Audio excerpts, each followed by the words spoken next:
Hello, everyone, and happy Tuesday. This is Loretta Sternowski from Remax Fine Properties in Scottsdale, Arizona. And today I have some awesome fellow colleagues from Canada, but they are not in Canada right now. Matt and Jonathan, welcome to the show. And can you tell me a little bit about yourselves, you guys? Hi, I'm Jonathan. I'm with Remax in Abbotsford, British Columbia. I've been a realtor there for just over 20 years, selling real estate across the Fraser Valley. And that's where I bumped into my friend Matt. He was selling in the neighboring town of Langley, British Columbia. But Matt has since moved on from Remax in British Columbia, and he's doing some more exciting things, which he'll tell you about. That's true. Yeah, Jonathan's a good friend of mine, known him for years, and he asked me to be on this podcast, which is a great opportunity. I've got a chance to meet Loretta before we jumped on here. Fantastic woman, and as you can see, there's a lot of reasons as to why you would want to sell real estate in Tampa, Florida versus British Columbia, because this time of year we would probably be looking at either snow or rain. So that's a little bit different from what we have behind us today. So although I heard that the weather's actually pretty nice this year, they don't have much snow right across the country. So well, being from Regina originally, you know a little bit about snow, don't you? I know, but you know what? It's 7 degrees there this week, and there's no snow. I haven't checked today, but as we know, that could change overnight.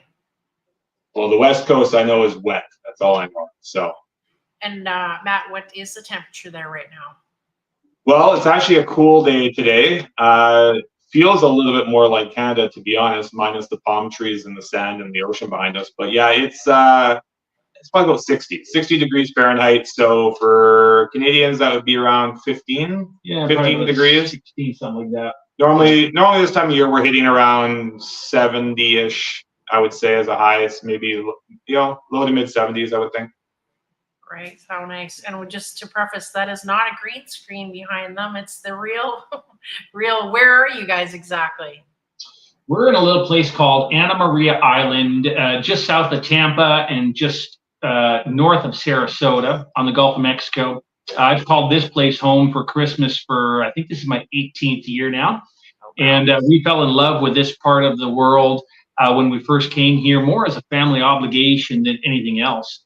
And it's just amazing here. And, Matt will tell you how much he's enjoyed living in Southern Florida. It's just incredible. It's hard to beat. Yeah, Florida's hard to beat. Even on a not so nice day, it's still nice. I think it's a big draw. There's a lot of Canadians moving down here for that very reason.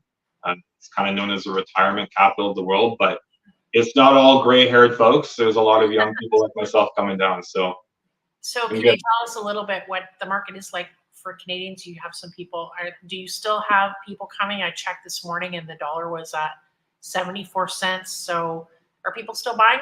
Canadians buying in Florida? They're still buying. Yeah, I've done 4.5 deals so far this year. I'm still working on the other half, but that are direct referrals from Canada. So there are definitely Canadians that are coming down here and buying. A big part of that is with housing. Anyone who's watching this podcast that's from Canada, this is no surprise that housing prices have become astronomically high in the last few years, especially. And so when people, if I said this to a Floridian, a native Floridian, and I said housing prices are cheap here, they would probably look like I got 3 heads. Right. But Canadians coming down, even with the dollar at 74 cents, which is actually up from where it's been, everything's still a deal here. So, I just closed on a property myself back in September that's here. That property was around $500K. That property would probably go for 2.2 to 2.3 million in the suburbs of Vancouver. So, yeah, it's a big difference. And I know in Arizona, our market's a bit slower, hoping that it's going to pick up. But we have seen a lot of people do seller financing, creative things like that. Are you experiencing that in your market? There is, yes. There's a lot of companies out there that are doing subject to, where, I guess it depends who you ask on that, on how everyone feels about that system. But I think as long as everybody's informed as to what that means and some of the risks that go with it, I think it's okay. Disclosure is always key. in any situation. So yeah, we are seeing a lot of subject twos, where, you know, for the viewers on what that means is basically the buyer would come in with an offer where the seller remains on as the mortgage and the buyer takes over the mortgage payments, and basically relieves them of their financial obligation. There are some things, obviously, someone you probably want to talk to an attorney in that situation just to make sure everything's covered. But yes, we are seeing a lot of seller financing for sure.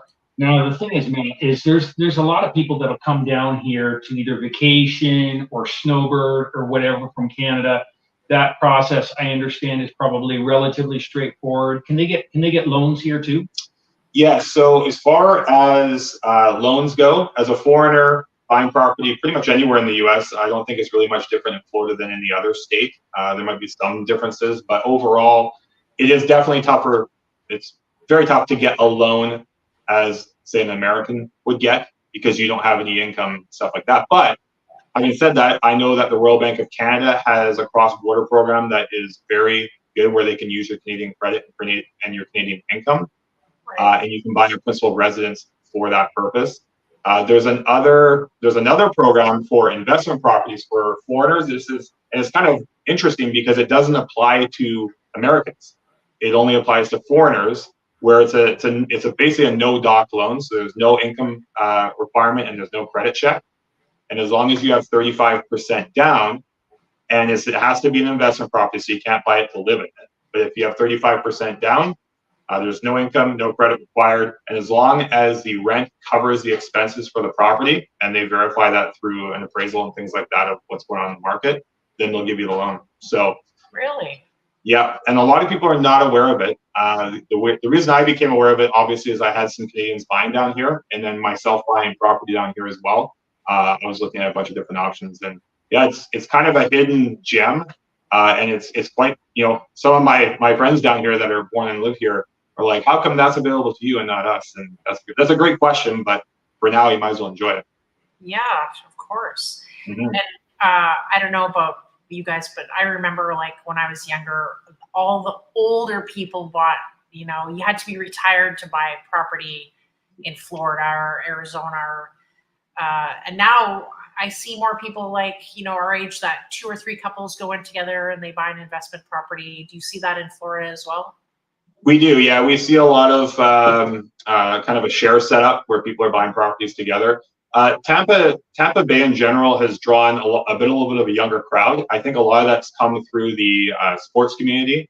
So obviously we've got 2 championship teams, multiple championships. So we've got the Lightning and then we've got the Bucks.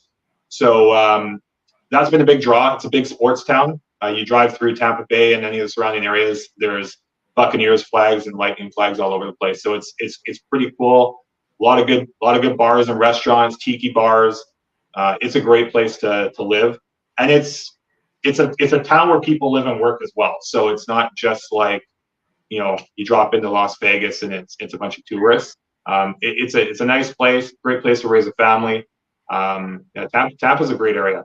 Tampa's also one of the fastest growing metropolises in America too. People are just flocking here.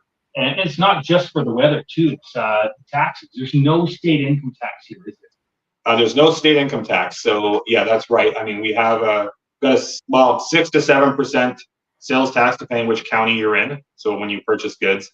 But yeah, as far as the state tax goes, it's just federal. You're not paying any state income tax. So, you know, it's unbelievable. I got here about a week ago for vacation, and every time I go back to British Columbia, not only are the prices high, but then when I get there, I got to pay another 13% tax, 12 or 13 at the till, and then I'm gassing up, and it's like $2 a liter, and here it's $2.74 a gallon. It's actually unreal. There's places right now under $2.50, so you're looking at about 60 cents a liter. So that's a big one for sure, especially for Canadians. I know people up in BC right now are paying some places north of $2 a liter. So it's a big difference. Yeah, I know when people come here, they go, well, our dollar is 74 cents, but it's also way less money, you know, for everything. Significantly less, yeah. But yeah, no, Tampa is a great town, great area, great people, and there's lots of opportunity for people who want to come down and invest. There's great programs to come down and invest and live and work here as well. So. is there neighborhoods that, you would recommend for Canadians that are kind of, we kind of like to stick together? Is there neighborhoods? So up in Dade City, which is northeast of Tampa Bay, I would say it's probably about 45 minutes to an hour drive. I guess depending how fast you drive. But Dade City there's a lot of, especially people from Quebec. It's kind of a running thing where people, it's time for the Quebec Florida license plates. So yeah, that's a big area. But obviously, when people are coming down, especially if they're buying vacation property, this is probably a little bit more of an area that you might want to check out, because we could walk out here and we're on the beach in 10 seconds. So there's some great areas all the way from Sarasota, Newport, all the way to Newport Richie, all along the Gulf Coast. So there's Clearwater. St. Petersburg has a great nightlife. There's, it's got a really good entertainment district. It's the St. Pete Pier. Just amazing places all around. I mean, and it's, over the time, you find these little hidden gems, tiki bars that are kind of off a highway somewhere, and normally you just drive past it and not even notice it. Right. So yeah, but if any of you are coming down here and you want to hang out and grab lunch, there's a few places that you're definitely not going to know about unless you live here. So, but it just never ends. It's great. And this beach behind us here in Anna Maria, and the one at, I think it's Clearwater in Tampa, I think they're two of the top rated beaches in all of America. They're absolutely stunning and beautiful. And Siesta Key is voted number one beach in America multiple years in a row, and that's just south of us here. So unreal. So I want to buy a retirement place. What kind of money do I have to spend? What can I get for what kind of money? Well, I mean, the average, the median price point in the 4 kind of counties that I would say that I work in is anywhere from $375,000 to $500,000 for a detached, for a single family detached home. Yeah. Now that gets you in your average. That 375. Let's start in the low end. Is what does that place look like? How big is it? How far is it from the beach? I mean, it depends on where you are. I mean, that's not going to be something that's right on the beach, obviously. But I mean, you could be, say half an hour from the beach. And it's also going to depend on what your needs are. I mean, if you need a little bit bigger home, then obviously that's going to increase the price. But for $500,000, you can get a pretty nice home. What if I want to be in a condo that I can see the water? Yeah, well, that's also depending where you are. You're probably, I would say around here, you're probably looking at around the same price, but for condos. So yeah, that's not bad. Yeah. So is there any kind of, if I've never bought property in the States before as a Canadian, and I think I want to buy in Florida, is there any kind of legal aspects as a Canadian that I need to be aware of before I buy real estate so I'm prepared? Absolutely. So if obviously there's tax implications whenever you're buying property pretty much anywhere. You'd have to have either a social security number or an ITIN number. So, which you can get if you own property. It's fairly easy to get. And then there are some changes with the regulations in Florida as of July of this year. Okay, so they brought out some stuff to limit some of the foreign ownership in the state of Florida. I think there was about 14 to 16 other states that were also doing something similar. So it was targeting some countries that were probably more adversarial to the U.S. I think that was the general idea of it. But, you just want to make sure that you obviously comply with that. You can't be with so many miles of the military installation and things like that. So, but other than that, it's pretty straightforward. It's not really that big of a deal. You just have to get a file with the IRS and make sure you're in compliance with tax law and stuff like that. So question for you, Matt. A few years back, I actually helped a bunch of Canadians acquire real estate in Arizona. Mm-hmm. And the federal requirements at that time, like you said, you had to get a U.S. tax ID. The property management at that time would withhold, I think, about 25% of the net proceeds as a withholding tax. And then, or if you would sell the property, they would withhold 25% until you file your year-end return with the IRS, at which time they assess how much tax you owe and they rebate you the rest. Is that still? Yeah, so it's actually called FIRPTA. So it's the Foreign Investment Real Property Act, I believe is what the acronym stands for. So FERPTA is a 10% withholding, but it only applies to properties over $300,000 in value. So if you buy a property down here in the state of Florida and you go to sell that property, if it's over $300,000, the IRS is going to, well, it's not the IRS, the title company will do it on your behalf.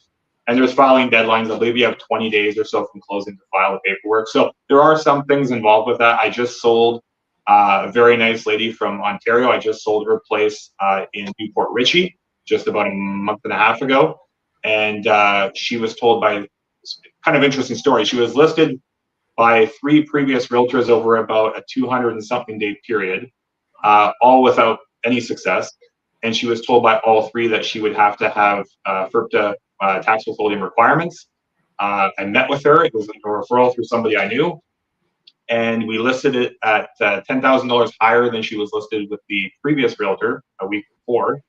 And we sold that one in just under a week. And she was ecstatic to hear that she did not have to file any withholding tax under FERPTA. So I think, you know, with anything, obviously the 3 of us, I mean, we've all been doing this. We've all been in this industry for a long time. It's funny. I was used to joke about the old guys in the office, and now I'm the old guy in the office. But with experience, yes, you can be new and you can be a great agent. I'm not knocking anyone that's just getting in, but experience, I guess, wisdom that you learn over the years is important. And so, you know, that was unfortunately she was misinformed by 3 previous agents. So it is important on who you choose, whether it's in Arizona, Abbotsford, Mexico, Tampa. You know, having the right realtor can save you a lot of time, headache, and money. So, well, I do find when I have Canadian clients in Arizona, because you're aware of the tax situation in the country and in Canada, you just have a little bit more education and knowledge to speak to their taxes in the States where they're from, and finding the right title company that actually knows what FERPTA is. I had a agent call on my listing and say, well, we're going to offer this less because then they don't have to pay for FERPTA. And I go, well, they get that money back. It's just, it's not something they have to pay and never get the money back. It's just if they will be subject to certain taxes. So, yeah, I mean, if you have some capital gains that you need to address or something, I mean, they're withholding it back for good reason. And, anyone watching this podcast, I mean, you always want to comply with whatever tax laws are applicable in each country. So, but, making sure that, representation is key, and having the right information, and then having, like title company, because yes, there are some title companies that are better than others. There's CPAs that are better than others, and realtors as well. So it's having the right people on your team is important.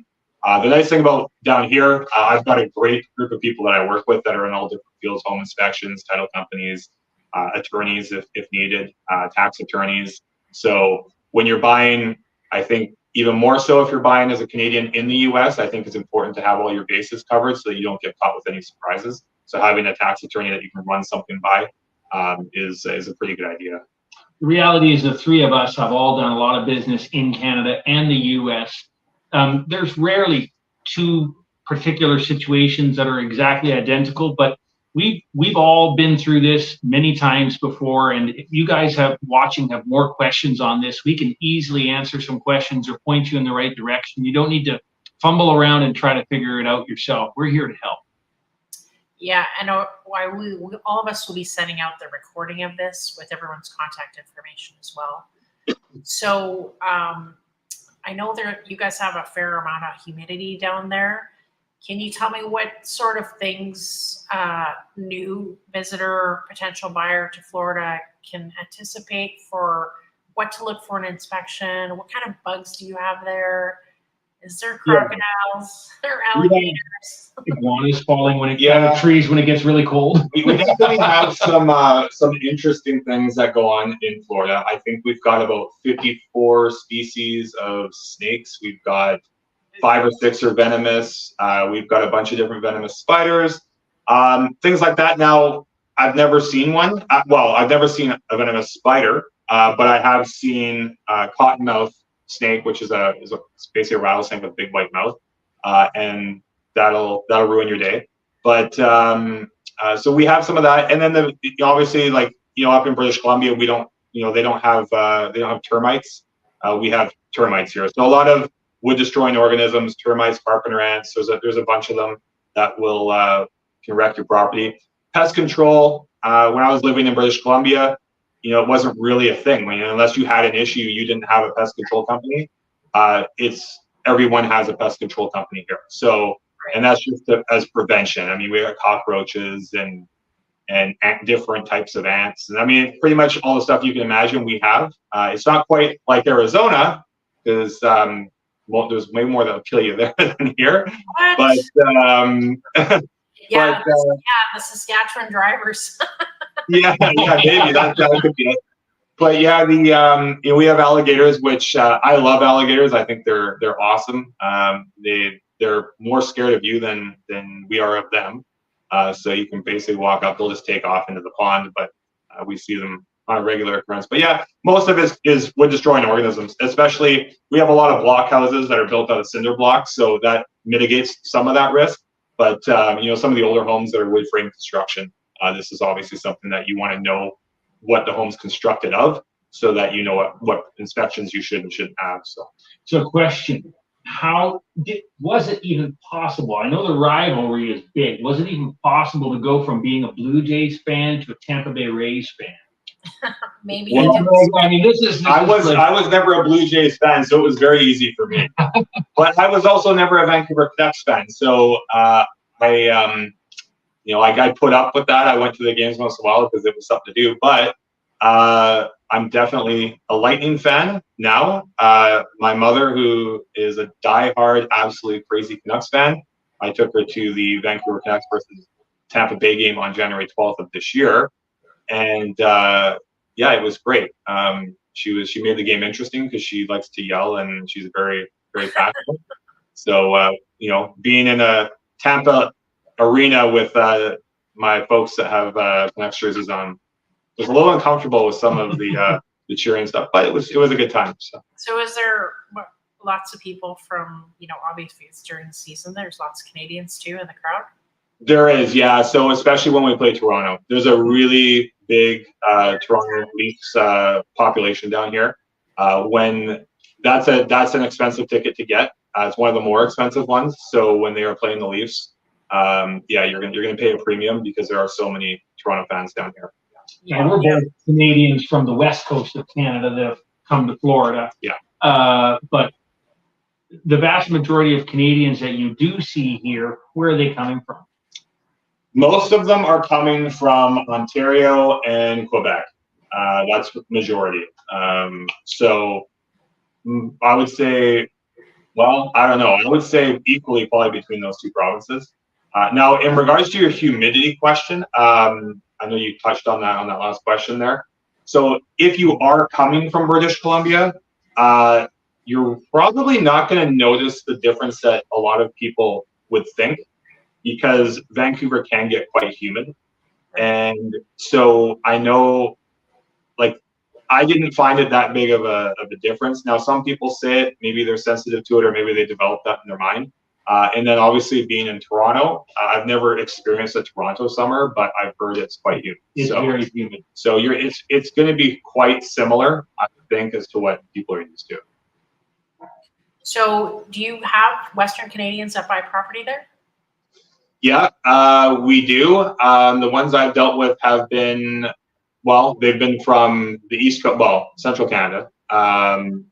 But yes, there are people from BC and Alberta that are buying property here. Yeah, there's a lot of Canadians overall that are buying property, and there's more Canadians. Obviously since my journey down to the U.S., we left during COVID, kind of more towards the start of COVID, and there's a lot of interest from people that have reached out to me, and they've asked, how do I do it? How'd you move? Blah, blah. So there's a lot of different people exploring paths. I know my immigration lawyer up in Toronto. I referred him quite a bit of business over the last few years, and so he's happy about that. But there's a lot of people moving down, and a lot of people coming to Florida. We've got 320,000 people relocated to the state of Florida in 2022. So that's a lot of people. Yeah. So if I was to say, why would I invest my money in Tampa? So my answer to that would be Florida in general, but Tampa, just because there's so much going on in Tampa, it hasn't hit the Miami prices. So when you go to, Palm Beach, Fort Lauderdale, Miami, anything down the east coast of Florida, the pricing is quite a bit higher than it is in Tampa. So Tampa has kind of become a little bit more well known in the last number of years, and people are realizing how great it is because you're on a completely different coast. The water is literally warmer on this side, and the beaches are by leaps and bounds nicer than they are on the East Coast. So, you've got beaches. It never ends. I mean, we live on a coast, so and they're pristine. They're unbelievable. Super clean. Yeah. Super clean, super white. And the biggest thing is the property prices. They're still undervalued, in my opinion. I'm speaking from not just a Florida perspective, but just an overall perspective because I've seen and worked in different markets. And it is undervalued. Prices are going to continue to explode here. And it's not just foreigners buying here, but it's also Americans relocating. And there's a number of reasons why they're relocating, but Florida is definitely, I believe it's still the top destination for relocation in the entire country at the moment. So. And if I'm still working, so I can only come down there a couple weeks a year, am I able to rent my property out? Yes. So depending on the HOA and depending on the city, even there are some regulations, just like people have probably noticed anywhere else that they're living in Canada, is that they are cracking down a little bit more on Airbnb short-term rental stuff.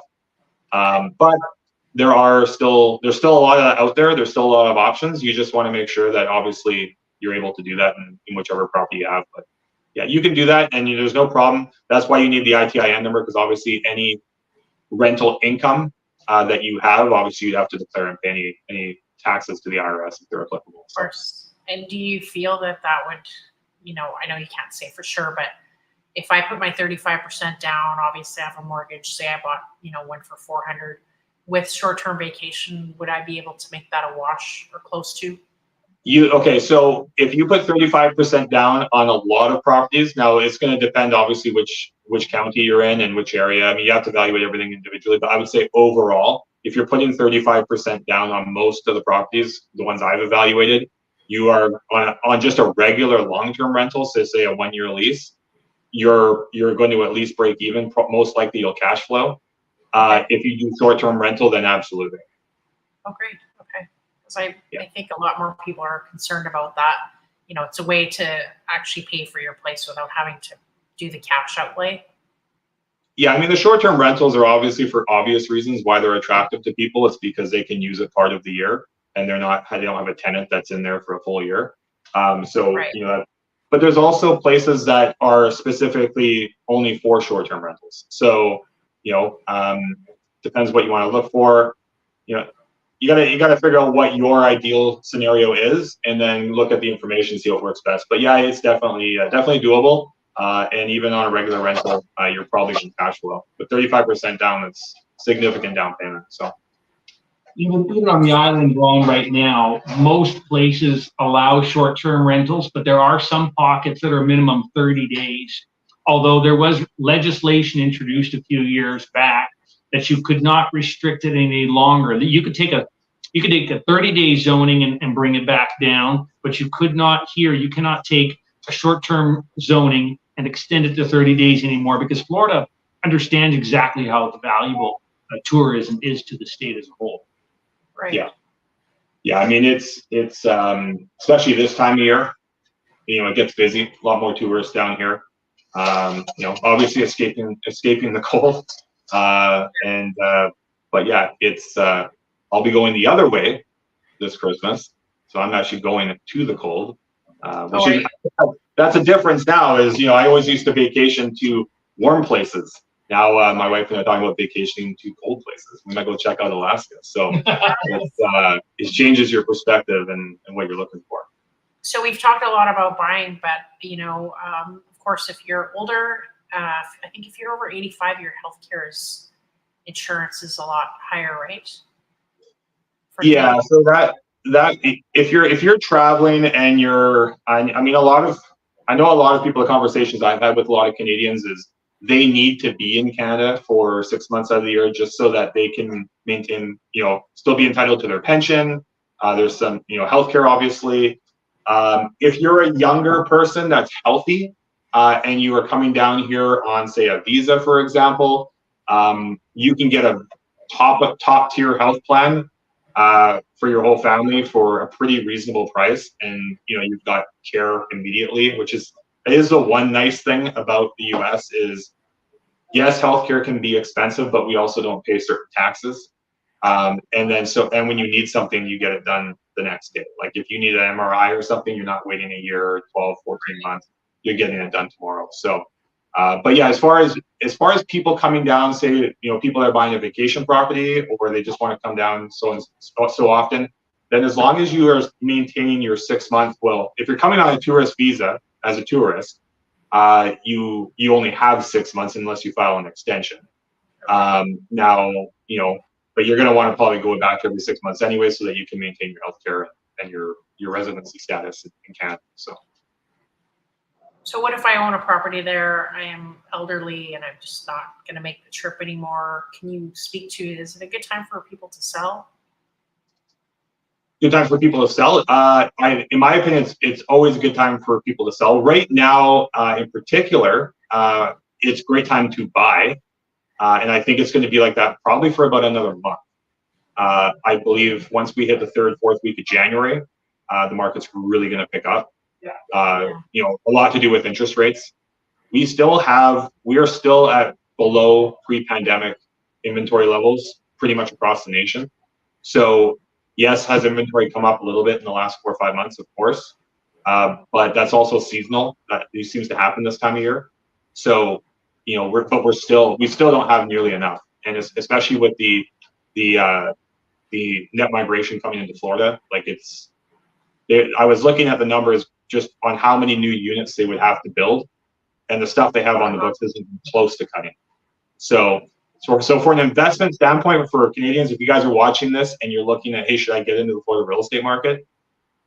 Absolutely. Like I said, I just closed on another property myself in September, and so I'm taking my own advice. Sorry, doing some work outside, but so I'm taking my own advice. I don't give advice that I wouldn't take myself, and I think that's one of the, if anyone's looking for a realtor in Florida, I think one of the nice things about what we're doing here is obviously, Jonathan's been licensed to how many years now? 22 years. Okay, so he's longer than me, and I've been 18 or 19, some 18 or 19.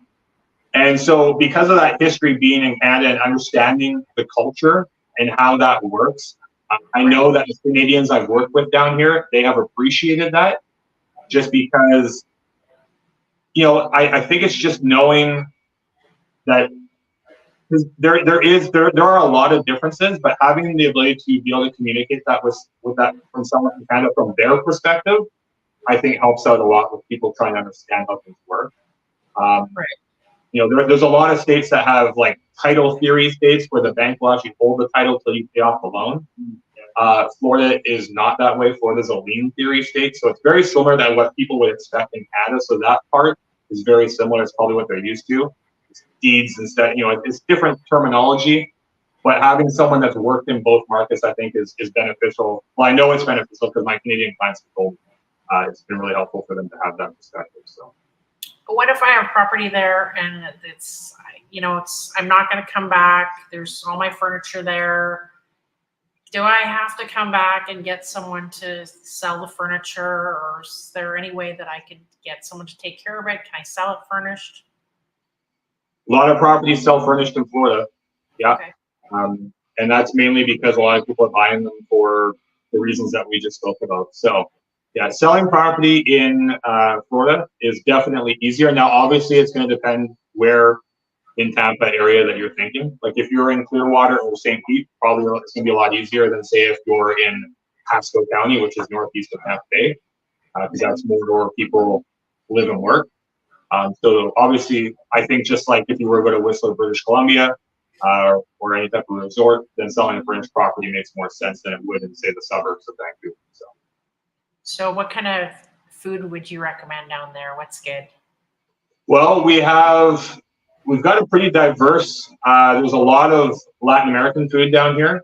A lot of Cuban influence in Florida, and obviously we've got great Mexican food as well. So, and if you drink and your alcohol is your deal, there's lots of tiki bars to do that. There's Not it's you. because when I have people come down and visit that are from Canada or different parts, one thing that everyone seems to comment is there's so many one-off places. Like I know that where I'm from up in Vancouver, there's a lot of chains. Yeah. And there's not a lot of like just one-off mom and pop type of restaurants.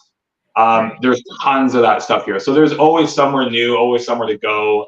And then obviously the environment is what is pretty cool. You can sit with your feet in the sand and have lunch pretty much 365 days a year. So it's pretty cool. So if someone wants to do a little house hunting trip, is there a good time for them to come? Yesterday was good. Today is better. So if you want to come down Before Christmas, right? you know what? In the years I've been doing real estate, without fail, almost every single year, I pretty much do a deal right around Christmas time. I don't know what it is. 22nd, 23rd, somebody wants to do a deal, and I'm good with that. So yeah, if you want to come down and you want someone to tour you around and give you the Canadian-US perspective, I'm happy to do it. And I can definitely show you some things that'll make you want to come back and probably buy property here. So come down with caution, because if you come down and hang out with me for a few days, you're pretty much guaranteed you're going to buy something down here. We came here as a family obligation. We love the Caribbean. We went to the Caribbean almost every year, and we decided to give that up one year to come here, go do the family thing, and we absolutely fell in love with Florida. Never been here before. Especially the greater Tampa, Sarasota, Anna Maria area. It's so incredibly wonderful and accessible and affordable compared to much of Canada. Right. And it just keeps us coming back every year. Yeah, it's from the West Coast, so I always thought it was just only East Coast people that went there. No, it's all, I just had friends out from, one's from Toronto, one's from Alberta. They just left yesterday morning. So there's lots of people from the west coast of western part of Canada that are coming here, and a lot of it too is, what a lot of people forget about is, and it's kind of surprising because there's not a direct flight from Vancouver to Florida at all anymore. I believe there's one to Miami that runs once or twice a week, but there used to always be one, and usually I think it went to Orlando because a lot of people from the west coast, they come down here to go out of Fort Lauderdale on the cruises, because all the Caribbean cruise ships all go out of the East Coast. So there's always a lot of West Coast people here. Yeah, but there is a direct flight from Seattle to Tampa, which is actually almost as easy. That's the one I'm catching on Saturday. There you go. So and it's a 5.5 hour flight, and then you got about an hour and 45 north. So yeah, it's there's a lot of people from pretty much all over Canada. Can you tell me, I know you mentioned the Royal Bank, so do they have a branch there? They do, actually, and I didn't even know that at first. And so they have RBC, and it's out of North Carolina. Georgia. Okay. Georgia, yeah. Okay, maybe it's Georgia. And so if you're a Canadian and you're looking to buy real estate down here, they have a great program. They'll use your Canadian income and your Canadian credit. Right. And is there any other branches there, like BMO or Scotiabank or TD? TD Bank. So TD Bank is a little bit different because they are two completely different entities. The U.S. and Canadian side, it's not like the RBC side of things. So there's definitely more. Now they are still different with RBC, but there's definitely more crossover, and they work together pretty well. Okay. So if anyone's interested, they can about how to get their financing, you can direct them. Yeah, get in touch with me if you're interested and you want to buy property in Florida. Then definitely reach out to me. I can definitely put you in touch with the person I know personally that can make sure you're looked after. Yeah. Yeah, and if you're interested in selling, reach out to Matt because it is a good time to sell, strictly because of the currency exchange is a nice little pocket of, money to put in your bank account at home. Absolutely. If you're not using your property anymore, and you can direct them with advice on the FERPTA and capital gains taxes and all that kind of stuff. Yeah, because I'm sure there's a lot of people that have, in Canada that bought property here when the dollar was closer to par.